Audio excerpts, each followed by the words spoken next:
was robbed. Now that that's out of the way, Jetlag's newest season, Stateside Scramble, was fun, but as a Team Amy fan, I, and other fans, and even the show's creators, noticed that she and Sam got very unlucky this season. And it got me thinking, how else could this game have played out? And can I prove that the game is just as brutal as some other people think? Let's find out.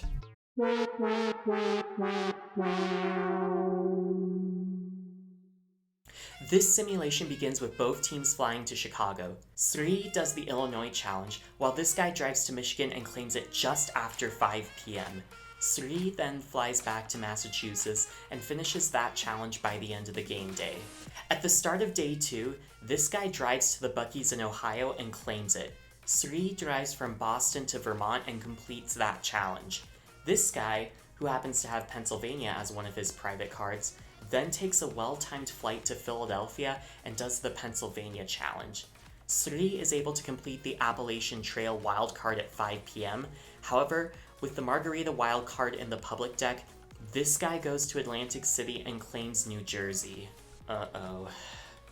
This leaves Sri in a very bad spot.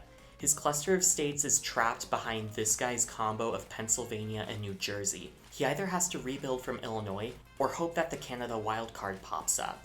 On day 3, this guy drives to West Virginia, while Sri flies to Minneapolis. In the early afternoon, this guy claims West Virginia, one of his private cards, and Sri claims Minnesota. This guy then drives to Virginia and claims it before the game day ends, while Sri flies to Indiana and claims it the next day. On day 4, with New Hampshire in the public card deck, Sri decides to fly to Boston to go for it. However, at the same time, this guy decides to fly to Manchester to snipe the state from Sri. They both are able to start the challenge at 11:47 a.m. Eastern Standard Time. However, this guy manages to complete it first. Later, this guy adds North Carolina to his cluster, and the day ends. After this guy claimed North Carolina, Maine pops up in the public deck. Sri, who has been hanging around New England, takes this opportunity to get Maine.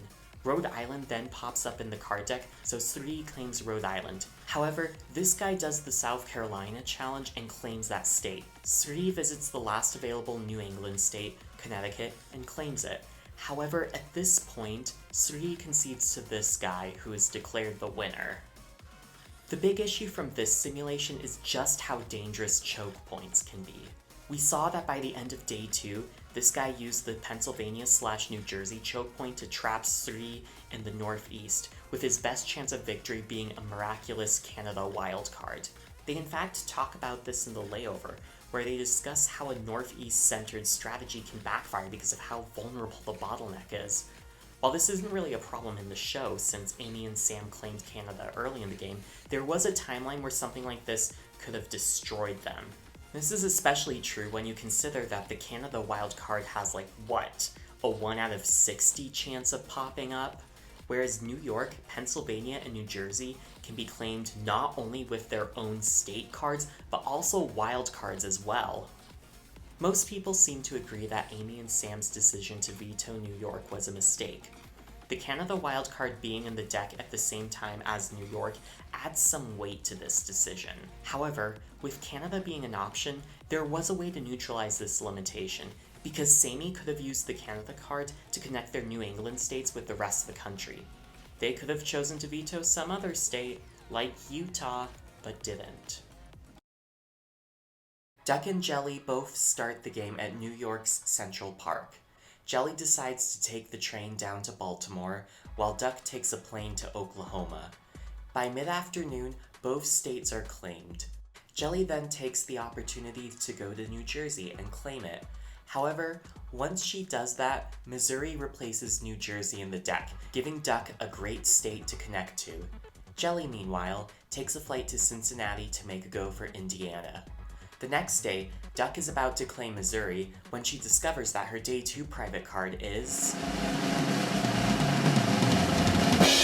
Kansas, and she happens to be in the perfect spot to claim it.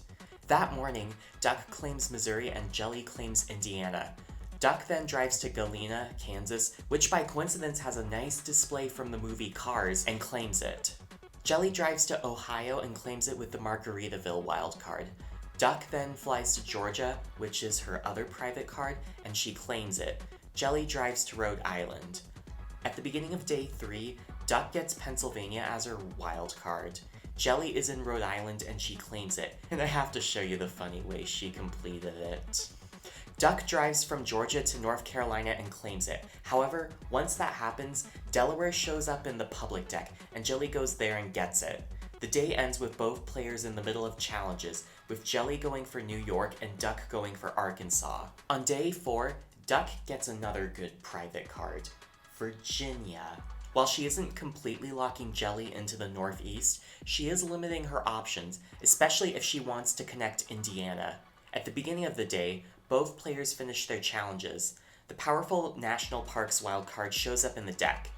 Duck narrowly makes a one-stop flight to Knoxville, Tennessee, while Jelly plans to get to a national park via Atlanta. Who will win? Well, it turns out that Duck's direct route allowed her to get to Great Smoky Mountains National Park and complete the challenge at 1:10 p.m. At this point, Jelly hasn't even left Atlanta yet. Jelly then chooses to take a different flight out of Atlanta and flies to Madison and claims Wisconsin. At the same time, Duck flies to Virginia and plans to do that state's challenge. On day 5, both players realize that West Virginia, which is now in the public deck, had a lot of value and they make a run for it. However, because Duck is in Virginia, she is able to get to West Virginia faster than Jelly. At this point, Jelly concedes, and the final score is 7-4. Just like the last game, choke points played a role, but Duck's biggest advantage was that she got very lucky with her private cards. While Virginia and Pennsylvania didn't completely block Jelly's path, it did constrict it. This might be a good time to analyze private cards more broadly. In the show itself, the private cards were a feature that didn't really influence things all that much. There was a good Reddit comment pointing out that they probably wanted there to be some crazy scenario where a private card got sniped by a wild card, which simply never came to fruition. In the layover, they mentioned that wild cards were a way to snipe states in the private card deck of opponents. This scenario didn't happen in Season 18, but will it happen in one of my simulations? You gotta watch the rest of the video. Another scenario that the crew wanted to happen was for the two teams to compete over states or cards. While this didn't happen in the show proper, it has been happening in these simulations, so perhaps it was just random chance that they didn't happen in the show. In this game, the private card distribution advantaged one player, Duck, far more than the other, Jelly. One idea that one Reddit post suggested was having private cards also be in the main deck, so that there was a greater risk of the other team getting them. While I don't think it would have affected Season 18 too much, this would be a useful fix in simulations of the game like the one you just saw, where one team has fundamentally better cards. Player A and Player B begin the game in New York. The public board cards that generate are Florida, Maryland, Massachusetts, New Hampshire, New York, and the Four Corners wildcard. Player A's private card is Alabama, and Player B's private card is Texas. Player A takes a taxi to LaGuardia to go on a flight to Florida, while Player B claims New York at 9:10 a.m. Player B takes a rental car to Boston and claims it at 1:50 p.m. Not long after, Florida is claimed. Because Player A is in Pensacola, which is close to his private state card Alabama, he drives there to do the challenge. Player B tries the newly generated Ivy League challenge in Rhode Island, but fails. After failing, Player B flies to Virginia, but Player A claims Alabama not long before the day ends. Player B begins driving north, and Player A makes it back to Pensacola International Airport. At the beginning of Day 2, Player A gets Nebraska and Player B gets Connecticut in their private card decks. Player A decides to take an early flight to Atlanta. This turns out to be a wise move, because after Player B claims Pennsylvania, both the Appalachian Trail wildcard and North Carolina enter the public deck, and Player A is in a good spot to get both. He claims Georgia midday, and Player B claims Connecticut afterwards. The National Parks wildcard enters the deck, and Player A gets a combo of both North Carolina and Tennessee. He ends the day at Asheville Airport, while Player B is in Baltimore. At the beginning of Day 3, Player A gets Ohio as a new private card, while player B gets Kansas. The score is 5-4, and both teams are in a good spot. It's not clear yet who's gonna win. Player B begins the day by finishing the Maryland challenge, while player A leaves on a cheap Allegiant flight to Denver. Player B then goes to Virginia and claims it, leaving the Wyoming card to show up. Sensing opportunity, Colorado is claimed by player A, who then decides to drive to the Colorado, Nebraska, Wyoming tri-point. He quickly claims Wyoming and Nebraska, which was one of his private cards, and then heads back to Denver. Player B flies to Memphis and then drives north. The game has taken an unexpected turn by the beginning of day 4. Player A has 2 big clusters, and there's one state, Missouri, that is separating them. Player B, meanwhile, has preemptively traveled there. What's interesting is that he has abandoned his cluster and is instead attempting to make a Connect 4 style block. Player A flies to Omaha, while player B drives towards St. Louis. Player A drives to Iowa and claims it, leaving Indiana to enter the card deck. Player B decides to take this opportunity to drive to Indiana and claim it, which he soon does. After flying to Michigan, player A then decides to drive to Ohio to do his challenge, again trying to take advantage of his private card to block player B from connecting Illinois. Player A waits back in St. Louis.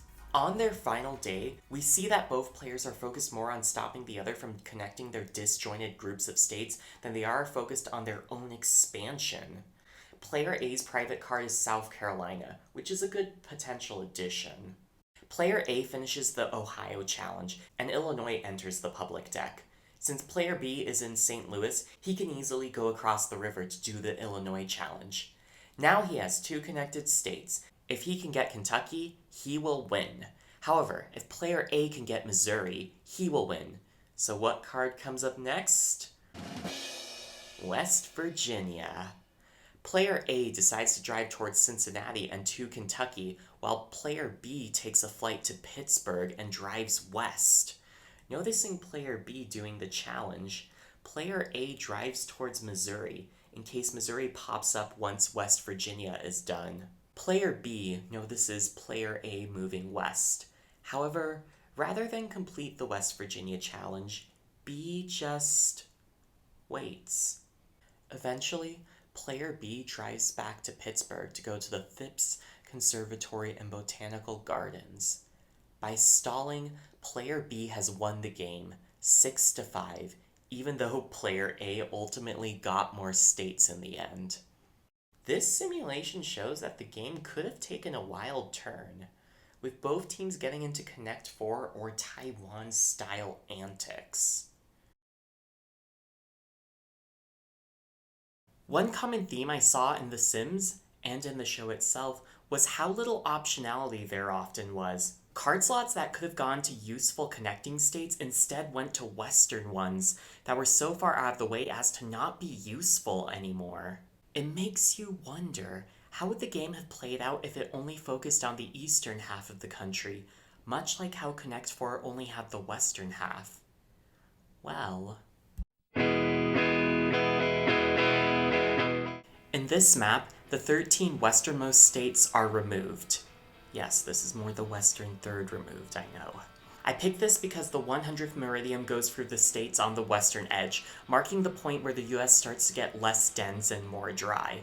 There are multiple cities, like Fargo, Omaha, and Kansas City, on the borders that can easily be used for 2-state combos, even though the western halves of a lot of these states are admittedly pretty remote and not useful for gameplay purposes.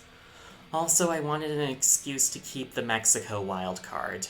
Let's see how the game plays out. At 8 AM, the game starts, and already we can see just how much options there are. 2 wildcards in 4 states, Missouri, New York, Georgia, and South Carolina, are available to begin, giving both teams a lot of choices. Both Jeb and Thomas's private cards are in the northwest corner of the map. Seems fair. Both teams make a run to get New York, but Jeb finishes the challenge first. Jeb then takes a train to Adam's alma mater and claims Connecticut via the Yale wildcard. Thomas flies to Chicago, drives to Indiana, and claims it at 3:12 p.m. Jeb tries the Margaritaville Challenge in Massachusetts, but he fails, so he instead heads towards Canada. Thomas drives towards Michigan, and the day ends. At the beginning of day 2, Jeb draws the useful state of Delaware, and Thomas draws the less useful state of Florida. Thomas goes into Detroit's airport to do the Margaritaville Challenge, and he removes Pennsylvania, which borders New York. However, Jeb soon claims Canada. Thomas goes to Ohio and attempts the People Mover Challenge. He fails, but then he goes to Cuyahoga Valley National Park and succeeds, claiming Ohio. The Mexico wildcard replaces the National Park wildcard, and the People Mover wildcard, Thomas's first choice of removal, is replaced with Arkansas. Thomas then goes to Cleveland's airport and ends the day there. Jeb, meanwhile, took a flight to Fargo, North Dakota, and began doing the challenge. Remember, Jeb has Canada, so he can connect North Dakota to his eastern states. On day 3, both teams get hilariously useless private cards. Jeb, who is in a good corner of the map, goes on a claiming spree. He finishes the North Dakota Challenge, but Thomas is heading towards Memphis, where a group of states are forming.